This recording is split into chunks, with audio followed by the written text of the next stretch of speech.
ٹھیک ہے، کافی زیادہ صحیح آنسر ہے. اصل میں تفسیر کہتے ہیں میرے بھائی کہ آپ اس سے 3 چیزیں اخذ کر سکیں. قرآن کی آیت ہو، حدیث ہو، صحابہ کے اقوال ہو. ٹھیک ہے، ان سب کی تشریح لکھنے کا یا ان سب کی تفسیر لکھنے کا مقصد ہوتا ہے کہ ان کی سے 3 چیزیں اخذ کی جائیں کہ یہ کیوں نازل ہوئی، جو تیرا پوائنٹ تھا. ٹھیک ہے، کہ بھئی اس کا مقصد کیا ہے، بھلا مطلب یہ کیوں اتری، اس کے پیچھے بیک گراؤنڈ کیا ہے، ہسٹری کیا ہے، شان نزول کیا ہے. یہ بیسک مین کورس تو سمجھ لے. اس کا یہ ہوتا ہے کہ ہمیں پتہ ہو کہ بھئی یہ آیت کیوں اتری. یعنی اگر آپ ابھی تو کھول لینا سورہ توبہ کھول لیں، سورہ توبہ تو سمجھ نہیں آئے گی کہ تو ڈائریکٹلی پڑھ جائے گا اس کا شان نزول سمجھے بغیر. یا پھر سورہ فتح پڑھ لے. جب تو سورہ فتح پڑھے گا نا، مطلب اس کو اس کے ساتھ کانٹیکسٹ کے ساتھ پڑھے گا نا، پھر تجھے وہ بنائے گی ایک لے بنائے گی، تجھے سمجھ آئے گی کہ اس میں کیا بات ہو رہی ہے، ورنہ تو اس کو سمجھ نہیں سکتا. ایک تو یہ پوائنٹ ہو گیا.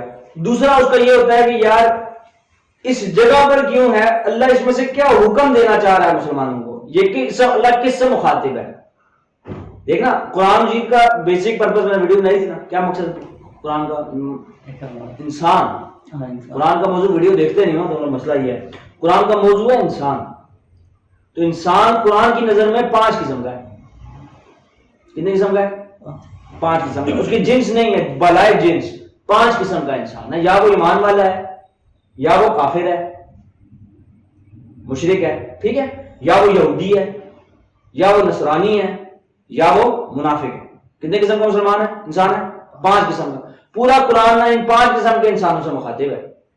تو ہمیں پتہ لگے کہ اللہ کس کے بارے میں بات کر رہا ہے. اگر یہودیوں کے بارے میں بات کر رہا ہے، بالفرض قاعدہ اٹھائی قرآن کی، ہم نے اس قرآن کی تفسیر کرنی چاہیے، تو ہم دیکھیں گے کہ اللہ مخاطب کس سے، 5 قسموں میں سے 6ویں کوئی قسم نہیں ہے. اگر ایمان والے ہیں تو اس میں انبیاء بھی ہیں، ان میں رسول بھی ہیں، ان میں صحابی بھی ہیں، ان میں تابعین بھی ہیں، ان میں ہر نبی کی ایک قوم کے اچھے لوگ بھی ہیں، برے لوگ، اچھے لوگ ہیں. اچھا، پھر اس کے بعد اگر منافقین ہیں تو ہر دونوں منافقین ہوتے ہیں. ہر نبی کے ساتھ منافقین جڑتے تھے آگے اپنی ذاتی کیا کہتے ہیں انسانی خواہشات کو پورا. ایسا ہے کہ نہیں ہے؟ پڑھی ہے نا تاریخ تم نے. ٹھیک ہے. پھر تیسرا پوائنٹ سب سے بڑا مزے گا. 2 باتیں سمجھ آ گئی کہ بھئی یہ 2 پوائنٹ ہم سمجھ گئے. تیسرا، اللہ نے اس میں ہمارے لیے کیا میسج رکھا ہے، مطلب میرے لیے کیا ہے. شاہ ولی اللہ محدث دہلوی لکھتے ہیں نا کہ ہم قرآن اس لیے پڑھتے ہیں کہ قرآن کیا کہتا ہے، لیکن ہم قرآن سے اپنی ذات کے لیے سبق حصول نہیں کرتے، اس لیے وہ محض ہمارے لیے قصے کہانیاں پڑھ کے ہم اس کو چھوڑ دیتے ہیں. جیسے اللہ نے عزیر علیہ السلام کو یہ حکم دیا کہ آپ اس غار میں رہا کرو. پڑھا ہے نا عزیر علیہ السلام کا واقعہ، ٹھیک ہے. تو عزیر علیہ السلام نے دیکھی ایک بستی میں سے گزرے تو انہوں نے دیکھا وہ بستی جو تھی وہ درہم برہم ہوئی تھی. تو انہوں نے کہا کہ اے میرے مالک، اگر ایک بندہ مر جائے تو اس کو دوبارہ زندہ کیسے کرے گا؟ اللہ نے کہا کیا تمہیں مجھ پر یقین نہیں ہے؟ انہوں نے کہا یقین ہے مگر دل کی تسلی چاہتا ہوں. اب یہ واقعہ جو اللہ نے قرآن میں لکھا، اس میں یہ نہیں لکھا کہ بھئی حضرت عزیر علیہ السلام کو اللہ کے اوپر یقین نہیں تھا. یہ ہمارے یقین کو مزید پختہ کرنے کے لیے عزیر علیہ السلام والا واقعہ پیش آیا کہ وہ پوری رات سوئے رہے، صبح اٹھے تو پوچھا بھائی کیا کتنا عرصہ سوئے ہو؟ انہوں نے کہا 1 دن یا 1.5 دن. انہوں نے کہا نہیں 300 سال سوئے ہوئے، کچھ کہتے ہیں 500 سال سوئے، کچھ کہتے ہیں 100 سال سوئے. اتنا 100 سال سوئے مجھے ایگزیکٹ یاد نہیں. تو وہ جو اپنے گدھے کو دیکھو، گدھا جو تھا وہ مردہ ہڈی بن چکا تھا، گوشت گل چکا تھا، لیکن ترکاری اسی کی طرح ثابت تھی. انہوں نے کہا جس طرح ہم نے ترکاری سنبھال کے رکھی ہے ہم تمہیں بھی زمین میں سنبھال کے رکھیں گے. ٹھیک ہے، تمہارے جسم کے اعضاء جو ایک دفعہ بنا سکتا ہے یار وہ دوسری دفعہ نہیں بنا سکتا. جو ایک دفعہ بنانے میں قادر ہے وہ دوسری دفعہ بنانے میں قادر نہیں ہے. ان اللہ علی کل شیء قدیر. تو یہ ہمارے لیے میسج تھا کہ ہم اس بات پر یقین رکھیں کہ آج ہم اس دنیا میں جو بھی کریں گے، جیسا بھی کریں گے، کل کو ہمیں اس کی جوابدہی کرنی. یہ نہ سوچیں کہ ہم مر کے کھا کے زمین کے اندر جا کے دفن ہو جائیں گے. جس طرح لوگوں کا آج کل کا عقیدہ آخرت ہے نا، سیم اسی طرح کا عقیدہ آخرت جو تھا نا یہودیوں کا تھا. تو کہتے تھے ہم کون ہیں؟ یہودی. ہم کس کی اولاد ہیں؟ موسیٰ کی. ہم کس کی امت ہیں؟ موسیٰ کی. تو جب موسیٰ علیہ السلام کا جو فالوور ہوگا، چاہے فاسق ہو، فاجر ہو، قاتل ہو، زانی ہو، جھوٹا ہو، اسے تو جہنم کی آگ چھو ہی نہیں سکتی ایام معدودہ سوائے کچھ 2-3 دن کے. آج کے مسلمان کا کیا عقیدہ؟ آج کچھ بھی ہے تیرے محبوب کی امت سے جو مرضی کرتے رہے، محمد کی امت میں سے ہمیں آگ چھو ہی نہیں سکتی. ہے کہ نہیں وہی عقیدہ؟ سر سیم. کل میں بیٹھا تھا نا جم کے پاس تو مجھے کہہ رہا وہ اس طرح یہ کیا نام ہے دین اکبری میں ہم بات کرتے تھے نا, تو کہہ رہا دین اکبری میں یہ چیزیں ہوتی تھی نا, تو میں نے کہا یہ سارے عقیدے آج بھی امت میں موجود ہیں. میں نے ایک عقیدہ کو ثابت کیا, میں نے کہا یہ عقیدہ اس صورت میں موجود ہے, یہ عقیدہ اس صورت میں موجود ہے, یہ عقیدہ اسی طرح موجود ہے جب وہاں تھا. تو برائی کبھی ختم نہیں ہوتی. جب ہم کہتا ہوں نا, میں خاص کر کے میں کہتا ہوں لوگوں کو کھڑے ہو کے یار سلف کا فہم بیان کرو, تو وہ شاعری سے کہتے ہیں یار یہی بات اہل حدیث کرتے ہیں, آپ پھر اہل حدیث کی مخالفت کیوں کرتے ہیں کہ جب آپ بھی یہی کہتے ہو کہ سلف کا فہم بیان کرو اور وہ بھی یہی کہتے ہیں کہ سلف کا فہم بیان کرو, تو مطلب ڈفرنس کہاں ہے؟ ڈفرنس کہاں لایا کر رہا ہے؟ اکثر اہل حدیثوں میں بات کرتے ہوئے سنا ہوگا تم نے, ٹھیک ہے نا, وہ کیا کہتے ہیں ہمارے سلف کا ایک فہم ہے نا, وہ کہتے ہیں ہمارا سلف صالحین کا نا, وہ کہتے ہیں ہمارا سلف یہ کہتا ہے, ہمارا سلف یہ کہتا ہے. جب وہ کہتے ہیں نا ہمارا سلف یہ کہتا ہے, تو اس سلف سے مراد بھلا کیا ہوتی ہے؟ محدثین, مورخین, ہمارے بزرگ اہل حدیث کے اپنے بزرگ محدثین نے, مورخین نے, ہمارے بزرگ یہ کہتے ہیں. ٹھیک ہے, جب ہم کہتے ہیں نا کہ سلف کیا کہتے ہیں, تو پھر ہم کہتے ہیں درجے کے ساتھ چلیں گے. حدیث کیا کہتی ہے, حدیث موقوفہ کیا ہے, یعنی کہ صحابہ کے اقوال کیا کہتے ہیں, تابعین کے اقوال کیا کہتے ہیں, تبع تابعین کے اقوال کیا کہتے ہیں. شروع ہی اوپر سے کرتے ہیں برو, ہم نیچے سے اوپر نہیں جاتے ہیں. اپنے استاد کیا کہتا ہے, پھر اس کا استاد کیا کہتا ہے, پھر اس کا استاد کیا کہتا ہے, وہ نبی پاک تک پہنچ ہی نہیں پاتا بندہ, وہ بیچ میں رک جاتا ہے, کہتا ہے یہ ٹھیک ہے انہیں میں نہ ہوں. ٹھیک ہے نا. اب ایک اور مسئلہ میں سمجھاتا ہوں. جب کوئی بندہ کھڑا ہو کہتا ہے نا, اب ایک بندے کے پاس جاتے ہو, آپ اسے جا کے کہتے ہو کہ یار اللہ تعالیٰ نے قرآن میں یہ بات فرمایا. میں میرے ایک دوست ہیں, ان کا ایک جگہ مناظرہ ہوا موبائل سے ایک اہل حدیث کے ساتھ, تو ان کو ایک ہم لائیو آیا ہوا تھا اس دن میں, انہوں نے مجھے نا لائیو کے نیچے کمنٹ کیا. انہوں نے کہا کہ بھائی میں یہ جو آیت ہے اس آیت کو تھوڑا ایکسپلین کر.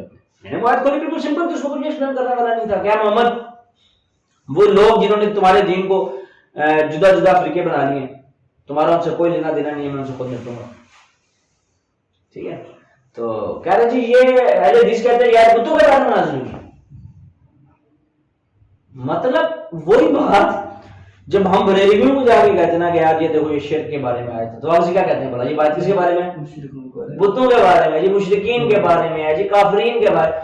تو وہی بات آپ کر رہے ہو, پھر آپ اور ان میں کیا فرق ہے؟ سلف کا فہم کا مطلب یہ ہوتا ہے میرے بھائی کہ سلف کا فہم بھی وہ لیا جائے گا نا جو قرآن کے ساتھ ٹکرائے نا. ہم نے اس سلف کے فہم کو لے کے کیا کرنا ہے جو قرآن سے ٹکرا جائے. یہودیوں کا طریقہ کار, تجھے پتا ہے یہودیوں نے حضرت عیسیٰ علیہ السلام کا انکار کیوں کیا؟ بھائی یہودی اس وجہ سے, میں تو بتاتا ہوں, ہوا یہ کہ ایک طریقہ کار تھا. اچھا اب جب میں یہودیوں کو یہ طریقہ کار بتاؤں نا, تو تم نے کرنا کیا ہے بھلا؟ تم نے کرنا یہ ہے کہ تم نے آج کی مسلمان امت اور آج کے علماء کو اپنے ذہن میں رکھنا ہے. دیکھنا کہیں مماثلت آتی ہے. جو میں یہود کا طریقہ تمہیں بتاؤں نا, اس طریقے کو آج کے مسلمانوں اور آج کے علماء کے اوپر کے ساتھ کمپیئر کر کے چیک کرنا کہ کوئی مماثلت تو نہیں آ رہی دونوں میں. کوئی مماثلت آ رہی تو معذرت ہے, ٹھیک ہے, لیکن کوشش یہ کرنا کہ دیکھنا کہ مماثلت آ رہی ہے کہ نہیں آ رہی. یہود کرتے یہ تھے کہ سب سے پہلے وہ ایک رسم کو ایجاد کرتے تھے. فار ایگزامپل کوئی کام کرنا ہے تو اس سے پہلے بالفرض ہم یہاں پہ بیٹھ کے نا ایک پارٹی رکھیں گے, ایک جنرل سمجھانے کے لیے بات کریں, اس کی انوگریشن پارٹی رکھیں گے. ایک رسم کو ایجاد کرتے تھے, پھر اس رسم کو علماء کے تھرو لوگوں میں انجیکٹ کرتے تھے اور کہتے تھے کہ کتاب اللہ میں لکھا, کتاب اللہ میں لکھا.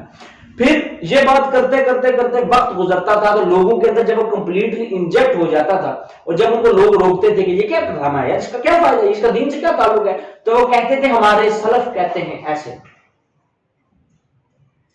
اب تم آج کے مسلمانوں پر غور کرو, وہ ان کی رسمیں دیکھ لو, ان کی رسم کو اب دیکھو یہ کیا کر رہے ہیں, اس کا فائدہ کیا, اس کا دین سے تعلق کیا ہے, وہ کیا کہیں گے ہمارے بزرگ کرتے تھے. ٹھیک ہے, پھر آپ نے کہا تمہارے بزرگ حجت نہیں ہیں, سرکار حجت ہیں. پھر سرکار کی حدیثیں نکالیں گے, اس کے اندر تعویلات کریں گے, اس کے اندر مفسدات ڈالیں گے, اس کے اندر تحریف کریں گے, ٹھیک ہے, اس کے اندر تشبیہات ڈالیں گے, اور اینڈ میں جا کے نتیجہ نکالیں گے. سب کچھ کرنے کے بعد, فیبریکیشن کرنے کے بعد, دیکھو سرکار بھی کرتے تھے, نعوذ باللہ.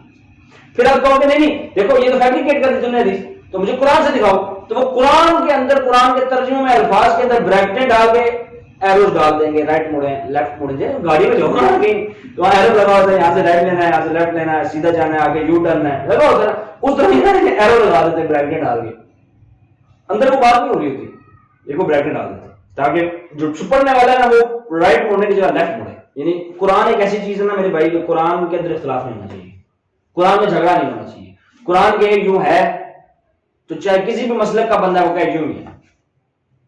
کیا کرتے ہیں ترجمہ میں ڈنڈی مار دیتے ہیں. اب وہ بریلوی مولا کا ترجمہ کو چھوڑ لکھتے ہیں، اہل حدیث کو چھوڑ لکھتے ہیں، اہل تشیع کو چھوڑ لکھتے ہیں، دیوبند کو چھوڑ لکھتے ہیں. اب وہ کیا ہے اس سے کیا ہوتا ہے؟ اب جو پڑھتے ہیں تو جب دیوبندی خود اپنا ترجمہ پڑھتے ہیں تو کہتے ہیں ہاں یہ ٹھیک ہے، لیکن بریلوی پڑھتا ہے اس کو دیوبند سے نفرت ہو جاتی ہے کہ دیکھو ترجمہ میں ڈنڈی مارے. لیکن جب اپنا ہی بزرگ الرحمان کے ترجمہ میں ڈنڈا مارتا ہے تو اس کو کوئی کچھ بھی نہیں کہتا. خیر ساڈا بزرگ ٹھیک کر رہے انہوں پتہ ہے، ٹھیک ہے. تو اب خالی بیسک چیزیں قرآن کے اندر جھگڑ رہے ہیں، پھر سرکار کے کریکٹر پہ جھگڑ رہے ہیں، ٹھیک ہے. سرکار دو عالم صلی اللہ علیہ وسلم کی حیات مبارکہ پہ جھگڑ رہے ہیں لٹرلی. ایک کہہ رہا حاضر ناظر ہیں، ایک کہہ رہا حاضر ناظر نہیں، ایک کہہ رہا عالم الغیب ہیں، ایک کہہ رہا عالم الغیب نہیں ہے، ایک کہہ رہا شفاعت کریں گے، ایک کہہ رہا شفاعت نہیں کریں گے، ایک کہہ رہا وسیلہ مانگنا جائز ہے ان کا، ایک کہہ رہا نہیں ہے، ایک کہہ رہا ان سے مدد مانگو، ایک کہہ رہا ان سے مدد نہ مانگو. جھگڑ. اب ان سارے جھگڑوں کا حل کیا ہے؟ قرآن. یہ قرآن چھوڑ دیا ہم، قرآن ہی پر سب کچھ ڈال دیتے، پھر کیسے پتہ لگے گا؟ یعنی یہ جتنے مسئلے میں گرائیں ان ساروں کا حل قرآن کے اندر، انسانوں کے جواب قرآن کے اندر نہیں، کوئی حدیث کی ضرورت نہیں، کوئی کچھ نہیں. ٹھیک. اس کے بعد اس کا یہ مطلب نہیں کہ حدیث کی کوئی ضرورت نہیں ہے، لیکن میں بتا رہا ہوں یہ اتنے آسان مسئلے ہیں کہ آپ قرآن اگر ایک بار پڑھ لیں ترجمے تو سارے مسئلے حل ہو جاتے ہیں. لیکن پڑھتا کون؟ ٹائم کس کے پاس ہے؟ اچھا میرے پاس بندے بیٹھتے ہیں اور روز آ کے بیٹھتے ہیں کہ آپ سوال کرتے ہیں، مسئلے پوچھتے ہیں، اینڈ میں ان سے پوچھتا ہوں آخر میں جا کے سارے جواب وغیرہ دے کے تشفی کرا کے میں ان سے کہتا ہوں مجھے بتاؤ تم نے ابھی تک قرآن پڑھنا شروع کیوں نہیں کیا؟ کتنے عرصے سے میں تمہیں کہہ رہا ہوں قرآن کو کیوں نہیں پڑھتے ہو؟ تو آگے سے کہتے ہیں یار ٹائم نہیں رہا، میرے ساتھ آ کے بحث و مباحثہ کرنے کا ٹائم ہے تمہارے پاس، انجینئر محمد علی مرزا کے خلاف بکواس کرنے کا، علماء کے خلاف، طارق مسعود کے خلاف بکواس کرنے کا، یہ اتنے لمبے لمبے کمنٹس لکھنے کا ٹائم ہے تمہارے پاس. لیکن تمہارے پاس کس چیز کا ٹائم نہیں ہے؟ کس چیز کا ٹائم نہیں ہے؟ قرآن پڑھنے کا ٹائم نہیں. اپنے مولویوں کے دفاع میں آرٹیکل لکھنے کا ٹائم ہے، دوسروں کے مولویوں کو گالیاں دینے کا ٹائم ہے، رات رات بھر پیکج کرا کے لڑکیوں سے بات کرنے کا ٹائم ہے. تمہارے پاس ایک چیز کا ٹائم نہیں ہے؟ قرآن پڑھنے کا ٹائم نہیں. اور ایسی نوست ہے نا یہ امت کے اوپر کہ وہ معزز کے زمانے میں مسلمان ہو کر تم خوار ہوئے تارک قرآن ہو. بالکل سمپل سی بات، انما المؤمنون اخوہ، تمام مومنین آپس میں بھائیوں کی طرح رہو. ہم کیا کرتے ہیں؟ ہمیں یار مطلب فروٹ کے پیچھے لڑنے والی قوم ہے برو. 2 روپے کے پیچھے لڑ پڑتے ہیں، سر پھاڑ دیتے ہیں. 10 روپے کے پیچھے اگلے کو دکان کے اندر آ کے گولی مار دیتے ہیں.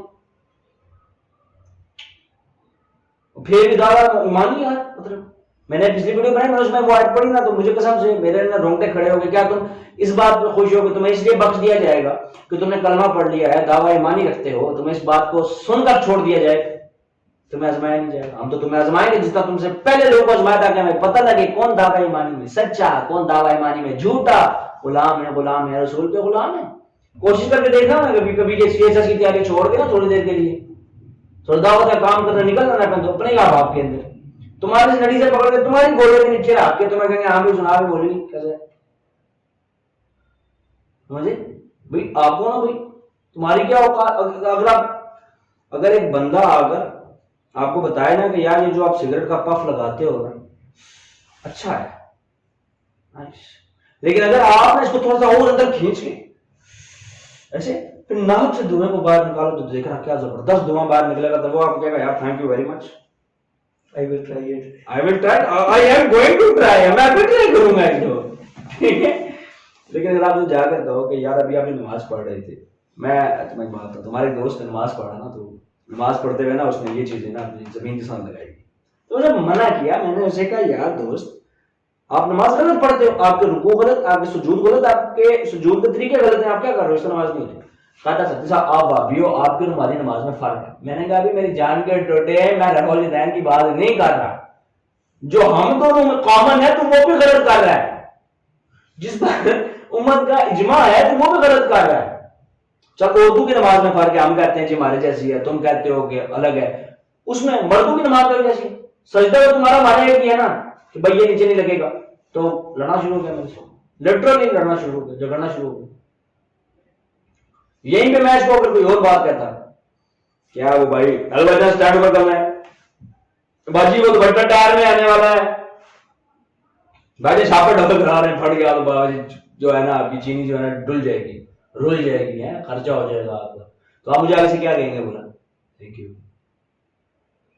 یو آر مائی مسیح ہے، آپ نے بچا لیا مجھے. لیکن وہاں پہ جا کے جہاں ایمان کا مسئلہ ہے، نماز کا مسئلہ، وہاں پہ آ کے جو لڑنا شروع ہو جائیں میرے سے. ٹھیک ہے، تو یہ ایک سوچ کی بات کر رہا ہوں کہ لوگوں کو پتہ ہی نہیں ہے. میں نے پڑھنا شروع کیا نا، مذاق کا بات کرتا ہوں، جنرل بات، میں نے پڑھنا شروع کیا نا، تو میں حیران ہوتا ہوں کہ میں جس جگہ پہنچتا ہوں وہاں پر ذکر ہوتا ہے یہودیوں کا، مجھے آج کو مسلمان نظر آ رہا ہوتا ہے، کیوں وہی کام کر رہا ہے. اچھا تم اس بات سے ایگری کرتے ہو کہ ہمارے علماء آیتوں میں جوڑ کرتے ہیں؟ شاہ ولی اللہ محدث دہلوی نے ایک ٹرم ڈیوائس کی، اس کا نام رکھا کتمان آیات. کتمان کہتے ہیں کسی چیز کو خف کر لینا، چھپا لینا، کسی چیز کے اوپر کوئی اور چیز رکھ دینا، اس کو کتمان کہتے ہیں. ٹھیک ہے، چھپانا. اس کا نام رکھا کتمان آیات. کیا کرتے تھے؟ یوں رکھ کے نا آگے یوں ہاتھ رکھ لیتے تھے. یہ اب اس آیت کا مقصد کچھ اور ہوتا تھا، ترجمہ کچھ اور ہوتا تھا. اب وہ یوں کر کے نا، ابراہیمی زبان تھی تو اپنی مرضی کا ترجمہ کر کے لوگوں کو سناتے تھے. آج کا مولوی کیا کرتا ہے؟ کتمان آیات کرتا ہے کہ نہیں کرتا؟ بھائی ایک ایک چیز جو یہود و نصارہ میں کہتا ہوں سرکار دو عالم صلی اللہ علیہ وآلہ وسلم کا یہ قول سرکار کے آخری نبی اور سچے نبی ہونے کے دلیل ہے. انہوں نے کہا کہ تم اپنے اگلے لوگوں کی پیروی کرتے ہوئے گمراہی کی طرف چلو گے. تو صحابہ نے پوچھا یا رسول اللہ کیا اس سے مراد یہود و نصارہ ہیں؟ تو آپ نے فرمایا کہ یہود و نصارہ نہیں تو پھر اور کون؟ تم بالغ تم کیا پیچھے چلو گے؟ اچھا وہ میں اس بندے سے کہہ رہا، میں نے اسے کہا نا قبروں کی بات کی، تو کہہ رہا جی وہ ایک جگہ پہ نا 1965 کی جنگ میں جب بم پھینکتے تھے نا، یہاں پر ایک بزرگ اس کو کیچ کرتے تھے. میں نے اسے کہا یار میں نے ایک انسٹاگرام پہ پوسٹ دیکھی تھی، ایک انڈین چینل نے لگائی ہوئی تھی کہ جب نا انڈیا پاکستان کی جنگ ہوئی نا تو وہ وہاں سے جب بم پھینکتے تھے نا تو کالی ماتا کا جو مندر تھا نا اس میں بم نہیں کرتا. پھر تو کہانی ہر طرف چل رہی ہے، تم نے بنائی ہے، بس انہوں نے بنائی ہے. تو مجھے ایسے گیس میں کیا کہتا ہے، وہ مجھے ایسے کہتا ہے یار تمہیں ابھی بھی بات سمجھ نہیں آئی.